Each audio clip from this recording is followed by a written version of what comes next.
Chuck Baldwin ran in 2008 as the Constitution Party's presidential candidate. He's also a writer and radio talk show host. Chuck breaks down the left-right paradigm and how the globalists are in control of both major political parties. He talks about solutions and actions the American people can take to reverse the New World Order's criminal agenda and restore our republic.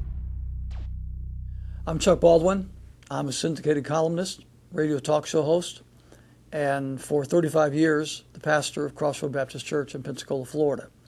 I'm the husband of one, the father of three, and the grandfather of seven. I've said all over the country that I believe that we have far more to fear from Washington, D.C. than we do from Tehran or from Afghanistan or some other foreign entity. The Founding Fathers recognized that, and I think that we need to start recognizing it again today. The potential for tyranny, usurpation of power, etc., is far greater from the central government in D.C. than it is from any foreign entity. My main reason for running in 2008 was because Dr. Ron Paul was defeated in the Republican primary. I was supporting him during that primary. In fact, I traveled to several states endorsing his candidacy. I believe his message of constitutional government is exactly the message that America needed and still needs. When it became obvious that he would not be the Republican nominee, several people, including those within the Constitution Party, urged me to consider becoming their candidate in 2008 so that the message of constitutional government could continue throughout the general election process. Obviously, a lot of prayer and thought went into that, but at the end of the day, I accepted that challenge, and the Constitution Party committee and the membership of that organization chose me to be their nominee in 2008 for president. And so I traveled throughout the 50 states doing the same thing that Ron Paul was doing, and that is speaking the message of constitutional government. We'd like to address some of the FEMA and national emergency issues during our interview today. And one of those items that's come up over the past few years are the clergy response teams. We've had leaked information about pastors being used for those purposes. Could you tell us what you know about that and Yeah. what concerns you? I've heard the same thing. In fact, I had a pastor friend of mine from Ohio that told me that he was solicited by FEMA representatives for that purpose. And he actually attended one of their training seminars. And he and I had a lengthy discussion over the telephone as he relayed to me, the information that was given out and what they were trying to do. There's no question that there was a concerted effort, and probably still is, to enlist pastors and clergymen to be part of some kind of, as you said, a clergy response team. And the primary goal of that would be to use the clergymen to encourage their constituents, their parishioners, etc., to submit to whatever governmental decree would come down in the event of a national emergency, including the confiscation of firearms.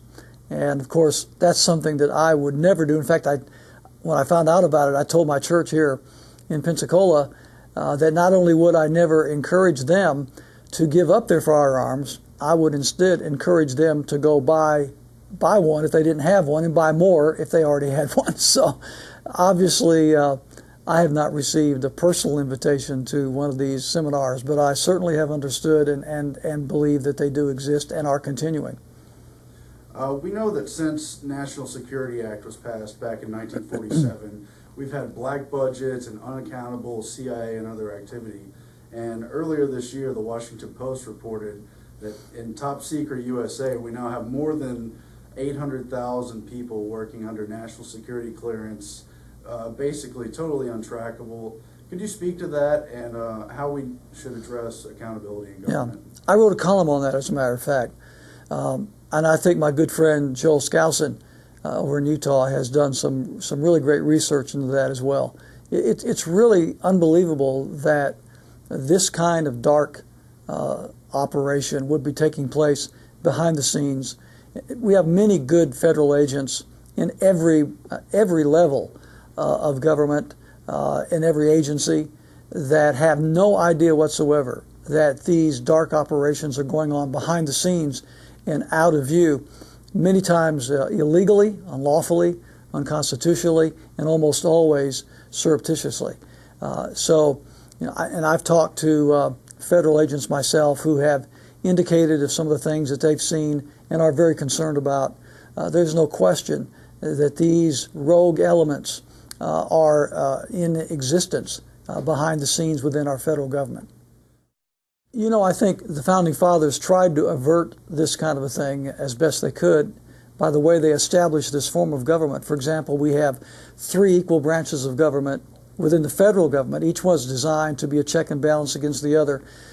Obviously, for the last several decades, that check and balance has not worked.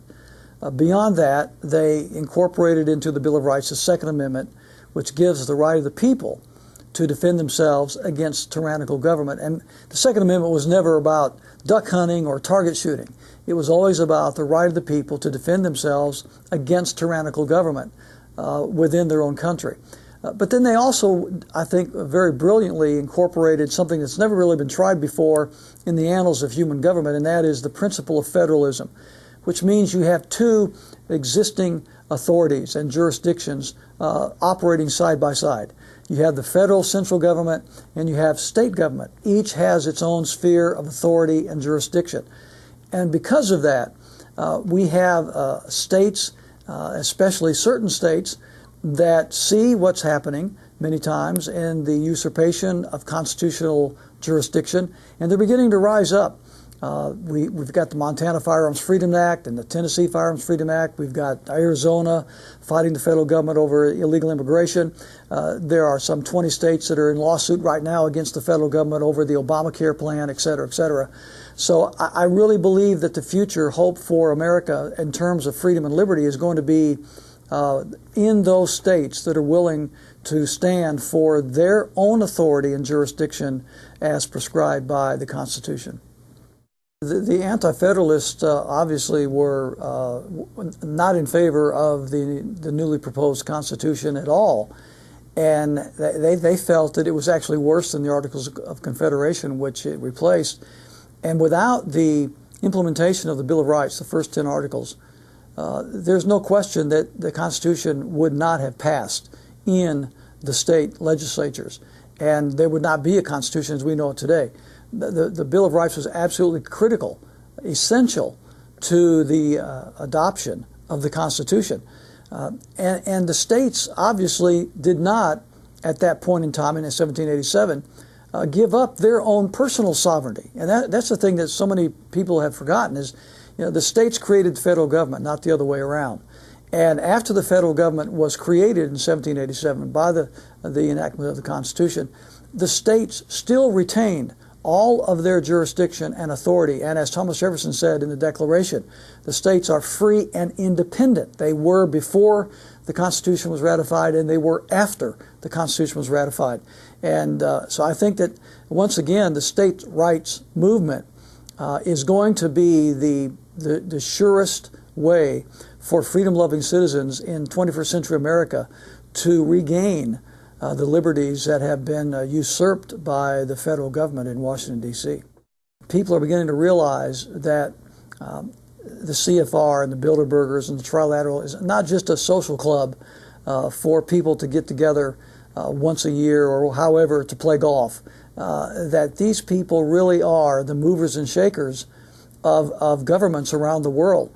And so much of what is decided about what's going to happen internationally is determined not by the legislative or even executive bodies of government, but in these international cabals known as the CFR and all these related organizations that are really probably the ones that are most influential in determining international affairs. I think the Tea Party started out admirably. What most people don't want to admit is that the Tea Parties actually began in 2007 as a part of Congressman Ron Paul's bid for the presidency in the 2008 election. It was at that time pretty much exclusively a Ron Paul for President organization, or at least an organization affiliated with his campaign. It was grassroots then. Of course, it's still grassroots now. But I think over the years, since the election in 2008, I think the Tea Party movement, because it has shown a great deal of success and influence in the political process, I think that many within the neocon population of the Republican Party see the Tea Party as antithetical to their agenda, and therefore, rather than try and oppose it openly, as maybe the Democrats are doing, they're trying to take it over internally and refocus the energy and the philosophy of the Tea Party movement. And so I think right now, the Tea Party movement is really maybe two movements in one. It's the Ron Paul revolutionaries, the pro-Constitution. They're not enamored with either major party. They don't go in for this left-right or Republican-Democrat paradigm, as you talked about. They are independent. They believe in the Constitution, limited government, everything that I talk about. Then you've got, I think, the infiltration of the Newt Gingrich side of the aisle, men that are basically liberals in conservative clothing that are trying to hijack the party. And I think that it's yet to be seen exactly which way the Tea Party is going to go. I'm excited about what they've done, and I'm excited about some of the things that they appear to be doing. But again, between now and 2012, it's going to be seen as to what exactly becomes of the Tea Parties. I've spoken at Tea Party groups all over the country, large and small, and most of the people I've met are just really great people, and they got their priorities right and so forth. But again, I'm a little concerned about the neocon, Newt Gingrich part of the movement. If they continue to get more and more influential within the Tea Party movement, then as far as I'm concerned, the push and the movement toward constitutional government, limited government, et cetera, is going to be DOA in 2012. If the Tea Party movement will retain its integrity, if they will stick to its principles, and they will continue to uncompromisingly promote the Constitution, limited government, the Bill of Rights, all the things that we have heard about in association with the Tea Party movement, if they'll continue to do that, I think they could be extremely influential, both in 2010 in the fall elections, and more importantly in 2012, as the momentum will continue to grow. If, however, they begin to compromise their convictions, and they begin to abandon their principles, and they begin to follow the Pied Pipers of the neocon agenda like Newt Gingrich, then they will be neutered to the point that their effectiveness will be all but destroyed. And by 2012, they will be a non-issue. As Barry Goldwater said in '68, there isn't a dime's worth of difference between the GOP and the Democrats. And as Pat Buchanan said, they're two wings of the same bird of prey.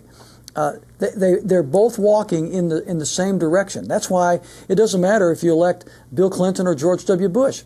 Nothing changes. It doesn't matter whether you have the Republicans in charge of the Congress or the Democrats. Very little changes. It's the same overall direction. More and more government, more and more internationalism. The UN is augmented and strengthened. The states and individual rights continue to be trampled. We see this burgeoning police state, the Patriot Act, and all the related agencies and so forth that come as a result of that have happened under both the Republican and Democrat administrations and Congresses. So, again, it's a national level. I think it goes back to maybe what you're talking about with some of these other more influential groups that seem to be much more effective in exerting their will upon Washington politics, regardless of which party is in power. And until the American people, I think, wake up and throw away this ridiculous two-party partisanship and just get into the issues of right and wrong and and the Constitution and limited government and the principles upon which America was built. Until we do that, we're not going to have any lasting solution. Whenever America decided that they would accept the Federal Reserve System, and whenever they decided that they would allow a private cartel of international bankers control the economic wherewithal of the United States, and through the implementation of the Federal Reserve Act and the direct income tax, and I would even add to that the way they expunged the principles of the 17th Amendment. I think all that goes together. The net result was America left sound money principles that had guided it from its very inception. The founders were absolutely crystal clear that America must retain its sound money principles, gold and silver backed currency and exchange. This fiat money supply, this Federal Reserve dominated money system that we have today is responsible for virtually every economic downturn and every recessionary period, including the Great Depression and the recession that we are now in today. It is a direct result of the manipulation of the American money supply and the economy and economic ventures by this cabal of international bankers who, as the people suffer in tough economic times, they continue to increase their own wealth and their own power exponentially. And so once again, this is where I would really agree with Ron Paul. You know, it's not enough that we audit the Fed. We've got to eliminate the Fed. We've got to get rid of the Federal Reserve.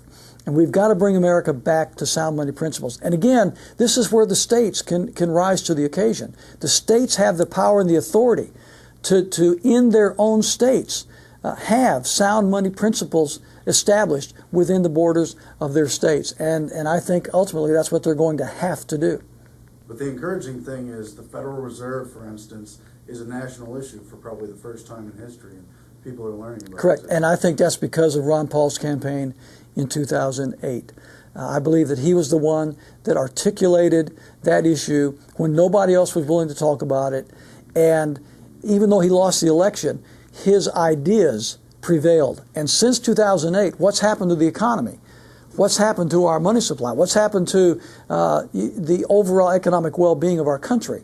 Everything that Ron Paul said in 2008 has come to pass in the next 2 years. And so now the American people are looking back at the message that Ron Paul delivered in 2008, and they're saying, you know, he was right, and everybody else on the platform was wrong. And that's why I think we have people today that are, for the first time, as you noted, being willing to at least look at the idea of either auditing the Fed or, as I suggest, getting rid of the Fed altogether.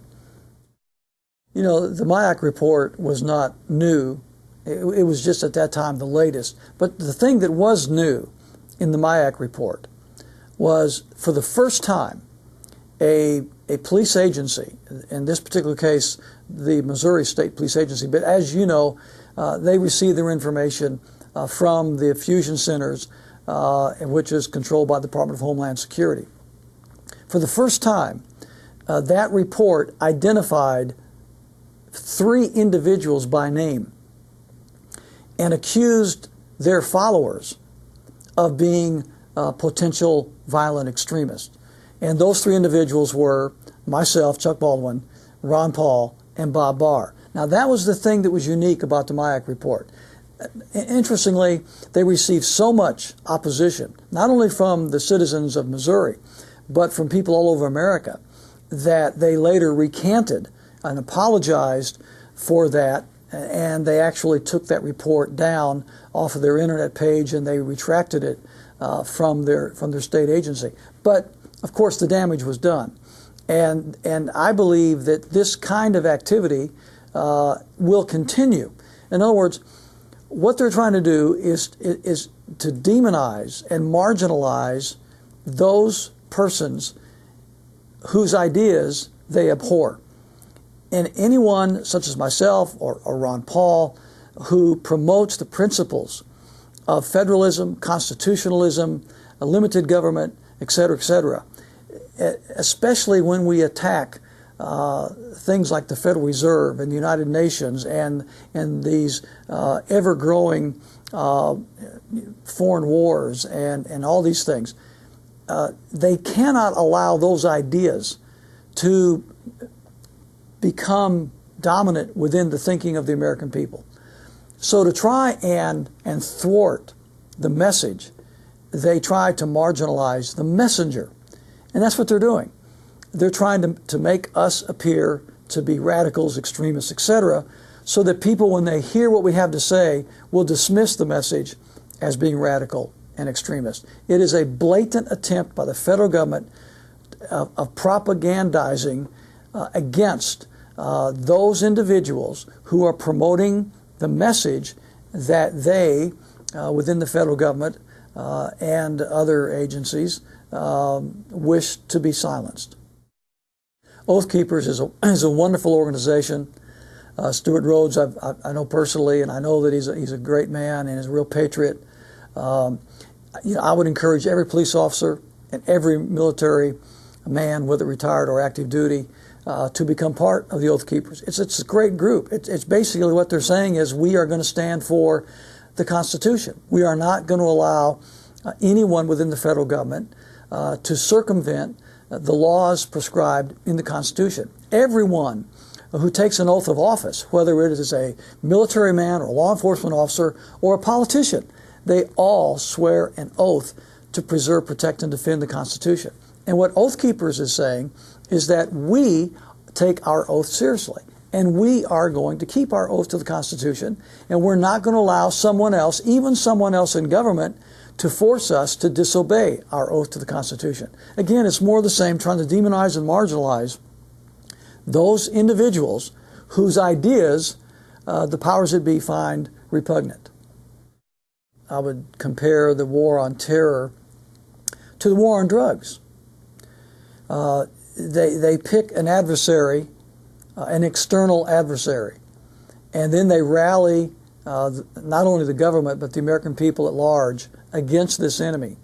The problem is that by the time they're finished implementing the strategies and techniques that they're going to use against the contrived enemy, they wind up focusing primarily, as you just noted, on the American citizenry.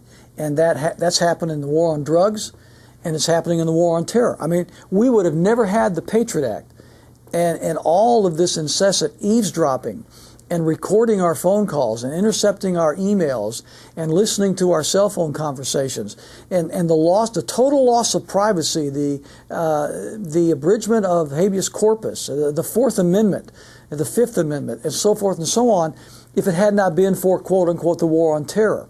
I remember whenever Congressman Bob Barr was telling us that whenever he was in Congress and you had Bill Clinton in the White House, Al Gore as vice president, the Republicans had the Congress, the same exact bill was introduced in the Congress at that time. But the Republicans that controlled the Congress rejected the bill, rightly so, because they recognize it to be an overreach by the federal government into the private lives of the American people.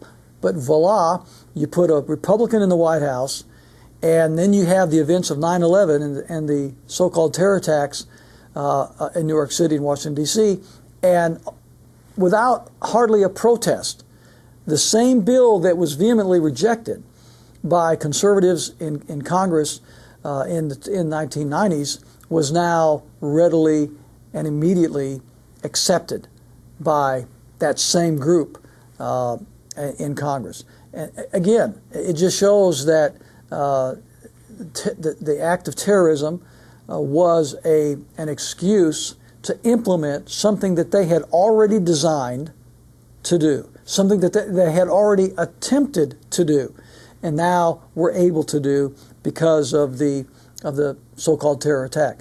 Therefore, we have been enduring the abridgments of our freedoms and our liberties and our constitutional rights ever since. And the American citizenry is the victim of this so-called war on terror. Could you talk about the Oklahoma City bombing and how that event was used against states' rights and against militia movements and patriot groups? Right. Bill Clinton, I will remember those days. Bill Clinton, Janet Reno did everything they could do at that time to again demonize and marginalize quote-unquote citizen militia groups.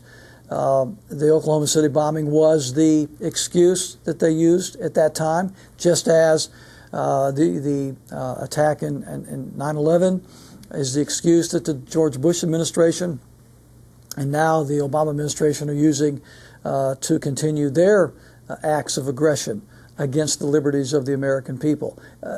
I think anybody that has eyes to see can recognize that there's a pattern here. And no matter who's in the White House or who's in Congress, the pattern really doesn't change much. We're still marching in the same direction toward more and more government, less and less freedom. And I think we are now to the point where that individual states are going to have to start standing up immediately for the independence and sovereignty of the people of their state, representing the sovereigns of their state, the citizens of their states, or this Leviathan is going to devour virtually all the freedoms and liberties that were bequeathed to us by our founding fathers. If they can broad brush a group of people and tie us into someone with obvious radical views, someone who does obviously have a personal agenda of some sort, whatever it may be, they're going to do that. I don't think there's anything new about that.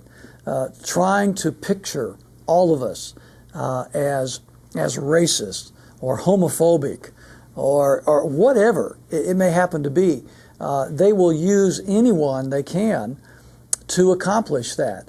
I think for the most part, that's proving to be a futile strategy. I think more and more people are waking up to the reality that you cannot, with a broad brush, put everyone in a pigeonhole and make whatever point you want to make. I think that the American people, for the most part, are thinking enough for themselves to recognize the fallacy of that. But there's no question they would try to do that.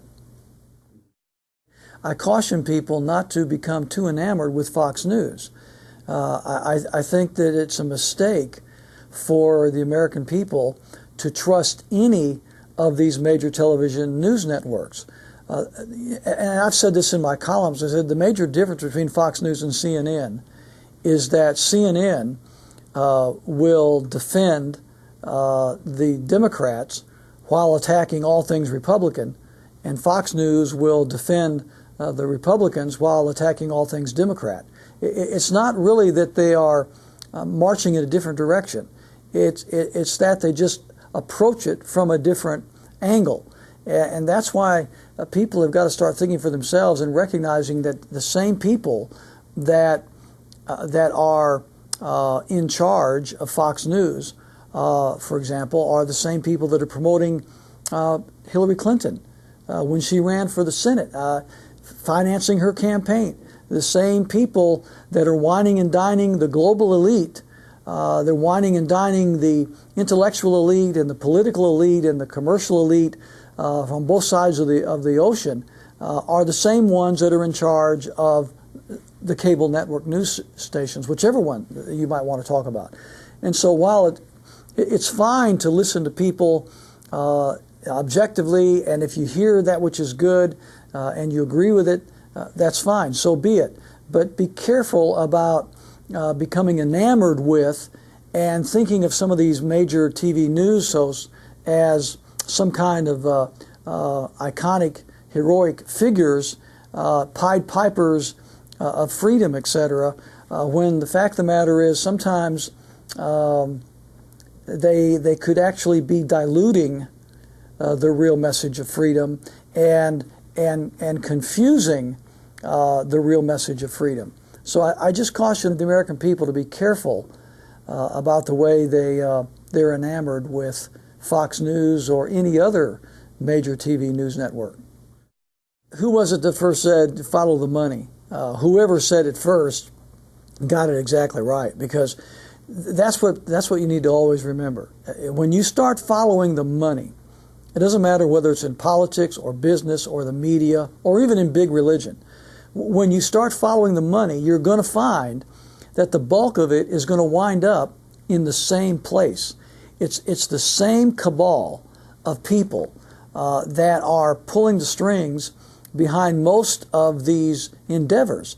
And that's why no matter whether it's a big television network, a big media outlet, or whether it's a big newspaper, or whether it's a big religion and super mega churches, or whether it's the business community or the political establishment, again, you're going to come back, if you follow the money, to the same basic group of people that are benefiting from the promotion of whatever angle that they choose to promote. There's a lot of things that Glenn Beck says that I really like. And he said things on major, if you want to call Fox a major network news, at least it's a major cable news network, that few other people were willing to say. And so for those reasons, I admire some of the things he said. But on the other hand, he will turn right around and either impugn or denigrate true champions of constitutional government, such as Ron Paul, and will also promote the candidacies of big government neocons. I think one of the biggest examples of that in relation to Fox News in general is the way they promote Newt Gingrich. Newt Gingrich is a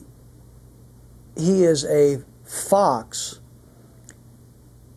a wolf in sheep's clothing. He will say anything he needs to say to fool conservatives into supporting him. When he was Speaker of the House and the contract with America took place back in the 1994 elections, and the Republicans took over both the House and Senate, first time in over 40 years at that time, promising to eliminate 5 federal departments, to slash the overall spending and size and scope of the federal government, et cetera, et cetera. What happened after the Republicans took both houses? It was Newt Gingrich and Trent Lott who deliberately reneged on their promises and actually led the Republicans and tried to influence and coerce the Republicans, including the freshmen who had just been elected in '94, into doing the opposite of what they had campaigned for and promoting more taxes, bigger government. And look at what happened. By the time 1995 came and went, all of the promises of the '94 campaign were history. All of the agencies, not only the federal agencies, not only were they funded equally, they increased their funding. And the federal government in D.C. grew in size, shape, and scope under Newt Gingrich as Speaker of the House in 1995 and beyond, as it had been doing before the Contract of America was ever invented. Newt Gingrich, if he is allowed to become influential, if he, God forbid, becomes the Republican standard bearer in 2010, you can kiss any form of constitutional renewal, constitutional revival. You can kiss it goodbye. He will absolutely he'll destroy the Tea Party movement. He'll destroy the conservative movement, whatever is left in the Republican Party. And yet look at the way Fox promotes Newt Gingrich. That's just one example. I think that it's almost like they're playing both sides of the street at the same time. Glenn Beck, I thought, was probably the one that may have doomed the candidacy of Deborah Medina in Texas with, in my opinion, kind of a hatchet job on his show relative to her candidacy. And supported Rick Perry, who's running with the Bilderberg Group and been a slave of the system and used to be a Democrat. And I don't mean to interrupt you, but no, exactly right. That's what I was going to say. So again, on the one hand, you hear him saying some truly wonderful things. On the other hand, you see him doing some very, very harmful things. So I have mixed emotions. Another thing that kind of gives me gives me pause about Glenn Beck is, when we were running as an independent Constitution Party candidate in 2008, my staff tried to get me on every single one of the major cable and network news programs, including Glenn Beck. And they would not have us on. The only television talk show host that would have me on was Lou Dobbs on CNN. And look what happened to Lou Dobbs after the election. Glenn Beck would not have me on. None of the other hosts on Fox would have me on. We tried to get on. Where was the message? Who was giving the message of constitutional government in 2008? After Ron Paul was defeated in the primary, who was bringing the message? If Glenn Beck really wanted to promote the message of constitutional government, limited government, principles of freedom, the Bill of Rights, the message of the Founding Fathers, John McCain wasn't preaching that message. Barack Obama wasn't preaching that message. But Chuck Baldwin in the general election was preaching that message. And yet, we never had the opportunity one time to deliver that message to Glenn Beck's audience. They have reached a point in the evolution of all of this globalism that they really are not trying to hide it all that much anymore. It's almost an in-your-face, here we are, what are you going to do about it kind of attitude. And I think that personally, the Clintons and the Bush families are involved in many dubious and sinister activities. Don't be surprised if Hillary Clinton becomes vice president before the 2012 re-election campaign of Barack Obama. I think the globalists and the syndicate of those internationalists that are working toward the unification of the economies of the world, etc. I think they feel they need her in the White House. And it wouldn't surprise me a bit if she becomes vice president before the 2012 election. It also will not surprise me if Barack Obama wins re-election. Don't think for 1 minute that Mr.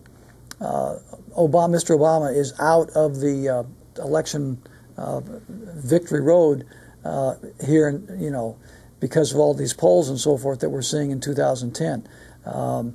You got to remember that the powers that we're talking about still control the news media for the most part, and they still have the opportunity to turn elections one way or the other. And especially if the Republicans put up a neocon, an obvious, blatant neocon, somebody like a Newt Gingrich, someone of that nature, who real conservatives just could not even think about supporting.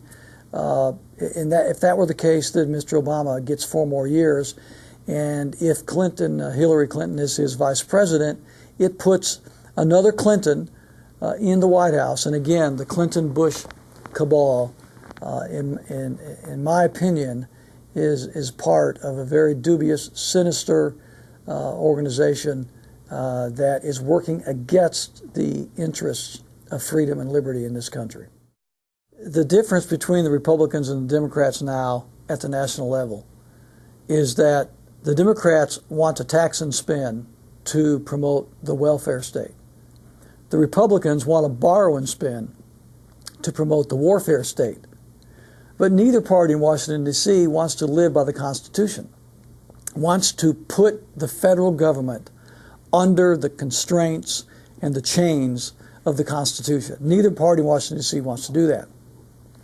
And the GOP, under George W. Bush, has become a an empire building, nation building, warmongering party. I think it has betrayed the fundamental precepts of what many of the old-time Republicans actually believed and stood for. I think Ron Paul's message during the primary elections of 2008 was spot on. It was only after Mr. Bush redefined conservatism that now in the minds of many Republicans and people that call themselves conservatives, including my brothers in the clergy and Christians in the churches, have come to look at undeclared, unprovoked foreign wars as some kind of a holy cause. We have lost all sense of the just war theory and why we go to war and what are the right reasons for war and how do you go to war and so forth. All the things that historically Americans believed have now been repudiated by the George W. Bush brand of republicanism to the point now that what we see today as conservatism, as it's known, is not even remotely related to what conservatism was back before George W. Bush became president. I believe we need a revolution of states. I go back to the principles of federalism that were incorporated into our Constitution that has made America what it is. That was the great experiment of 1787. The experiment was you would have two governments, two nation states, if you please, living side by side, each respecting the constraints and the jurisdiction of the other. The federal government respecting the 10th Amendment of the Constitution, accepting the definitions of its role under the Constitution, the states recognizing their authority under the Constitution, and the rights of their citizens under the Bill of Rights, understanding the 10th Amendment gave them much greater power and latitude than the federal government ever could have. And the states respecting the federal government in the role that it was given them, the federal government respecting the states in the role that was given to them, living side by side, harmoniously, peacefully. That was the great experiment of the U.S. Constitution. What's happened is the federal government has grown in power to the point that it is swallowing up the states, and it is causing the principles of federalism to be destroyed. The revolution we need is a revolution of state governments backed by the governors, the legislators, the attorneys general, the courts of the states, and of course ultimately by we the people, the sovereigns of that state, with their own will and yes, with their own arms, that are willing to defend the principles of constitutionalism and federalism as prescribed in those great founding documents.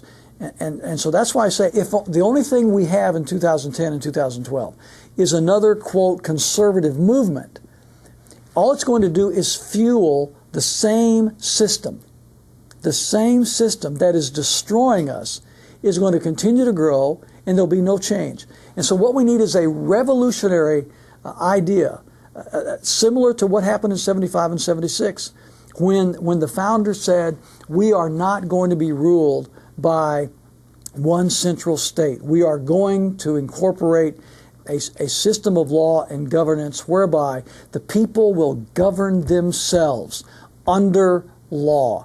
And here is the law. And they established this federalist system, a confederation of nation states, whereby each state is free and independent and able to protect the rights and sanctity of its own borders and its own citizenry. And until we get people in the states to recognize that responsibility and that duty, and in a revolutionary manner stand up for those rights and those duties, all we're going to do is to continue to fuel the same beast, the same system that is swallowing up the liberties and the freedoms of the American people. It's really not a left-right battle. It's not a conservative-liberal battle. It really is, it's a Constitution battle. It is an independence battle. It is a battle for the independence of our states, the sovereignty of our states, the sovereignty of our country, the rights and liberties of our citizenry against a burgeoning New World Order, an order of globalism of international scale, a cabal of people that really do despise our form of government and really do want to eradicate the principles of freedom upon which it was established. This is not a battle between left and right or between conservative and liberal. I had, in my campaign in 2008, I could not tell you how many people that would identify themselves as moderates or even leaning to the left that supported me enthusiastically. They may not have agreed with everything that I believed on the social issues, but they understood my commitment to freedom and liberty and constitutional government, federalism, etc. And at the end of the day, that is going to be the issue that is either going to revive freedom in this country or bury freedom in this country, depending on how we respond to this battle. So, no, I agree with you. And that's why I don't worry about people that identify themselves in one way or the other politically. We talk about the Constitution, freedom, liberty, the Bill of Rights, federalism, etc. And it's amazing how many people, especially young people today, that resonate with that message. My family and I, which includes 17 people and 5 families, have decided to, after 35 years living here in Pensacola, Florida, my wife and I started this church from scratch 35 years ago. We've poured our hearts and soul into this ministry. We have friends of a lifetime here. This is an excruciating, gut-wrenching decision. But we made the decision a few weeks ago that we were going to move lock, stock, and barrel, all of us, to the northwestern part, the Flathead Valley of Montana. Why in the world would anybody leave the sunny south and the beaches of the Gulf Coast for the cold and snow of the Rocky Mountains? We really believe, as I've been talking about in this interview, the importance of states standing up for the freedoms and liberties that have been guaranteed to us in the Constitution. In my travel, over 60,000 miles in the last 2 years, from coast to coast and border to border, I've seen just about every part of this country that there is to see. And I've seen the states in which freedom is pretty much non-existent. And I've seen the states where there is a love of liberty still burning brightly in the hearts of the people. And I found that most in the mountain states. Idaho, Montana, Wyoming, the Dakotas, Utah, even across the border in Alberta and British Columbia, Alaska. I found that there was still a group of people that loved liberty, understood the principles of liberty, and were willing to fight for it. And I really believe, and my family all agree with me, that if there is any hope for a revival and a restoration of liberty in this country, it's only going to come in and through those states that are willing to stand and fight for those liberties. And quite frankly, I don't see a lot of states that are willing to do that. But I do feel that many of those mountain states, including Montana, still have it in their heart to fight for those principles. And so we're going there. We're not going there to vacation. We're not going there to bask in the sun or ski or hide or hibernate. We are going there to fight. We're going there to work. We're going there to stand shoulder to shoulder with freedom-loving people, and whatever talents and abilities and gifts and voice that we can bring to that part of the world, we just want to lend our assistance to those people and spend the rest of our lives fighting for the liberty that God has given to us. And so here in just a few weeks, we're going to be gone, and we are going to find a new home, and who knows? Who knows? In the 1880s, Montana experienced a gold rush. And I'm thinking in the 2010s, Montana might experience a freedom rush. And we want to be part of that rush.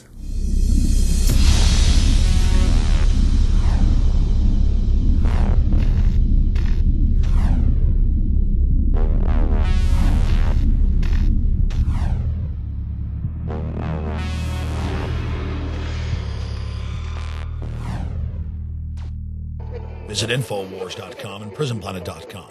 When you're on the sites, you can also tune in 24 hours a day to my daily radio broadcast. There's also a free iPhone app to listen to the syndicated radio show when and where you want.